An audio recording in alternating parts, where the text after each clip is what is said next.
Je suis arrivée au camp et j'ai vite compris que l'unique besoin de ce camp, tous ces jeunes, c'est de retourner sur le banc de l'école.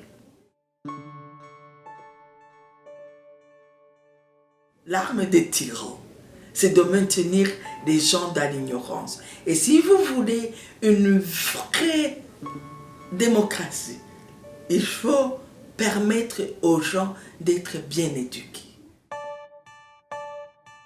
Ce sont des jeunes qui ont beaucoup souffert des traumatismes, des tortures, mais vraiment inhumaines, très dégradantes. J'ai trouvé des histoires terribles.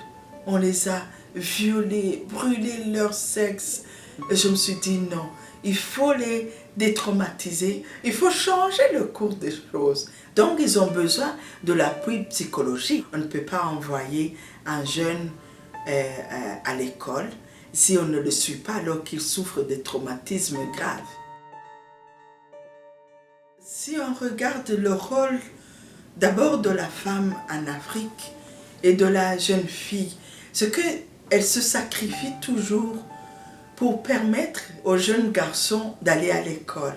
Nous sommes en train d'essayer une mise à niveau en français pour que petit à petit ces filles puissent continuer les études. J'ai créé le centre élite de Mahama. Elles peuvent venir lire ou elles peuvent danser, se raconter des histoires. Donc ce que fait la Maison Shalom actuellement, c'est nous avons signé un accord avec le gouvernement rwandais et nous travaillons avec le HCR. Nous avons pris le volet éducation. Depuis le préscolaire, la maternelle, le secondaire aussi, prendre les meilleurs pour pouvoir leur donner un niveau, pour pouvoir continuer quand nous allons retourner, avoir de vrais dirigeants qui sont bien éduqués. Et puis le volet aussi universitaire et puis professionnel. Il ne faut pas que ces jeunes qui avaient commencé l'université arrêtent.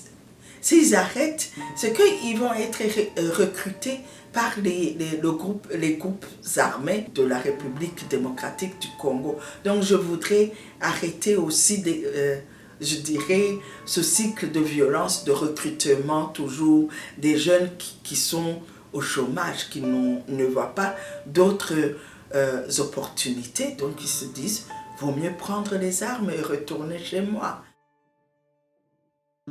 Jean-Claude Niyonkourou m'a dit, mais il y a une fondation qui s'appelle la Fondation Paul Gérin Lajoie, et ils sont en Afrique francophone. C'est le moment, plus que jamais, de contacter cette fondation pour leur parler des enjeux sur l'éducation. Et quand j'ai lu le livre donc, du fondateur de cette fondation, je me suis dit, mais ce sont deux âmes sœurs qui se rencontrent parce qu'il a parlé de l'éducation pour changer le monde.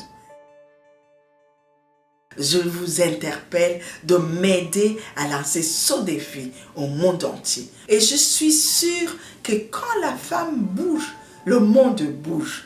Alors si nous donnons une très bonne éducation à ces jeunes filles, parce qu'elles sont nombreuses dans le camp, et elles pourront reconstruire le pays, reconstruire le tissu familial, aller sur toutes les collines burundaises et seront des messagères de la paix et d'une paix durable.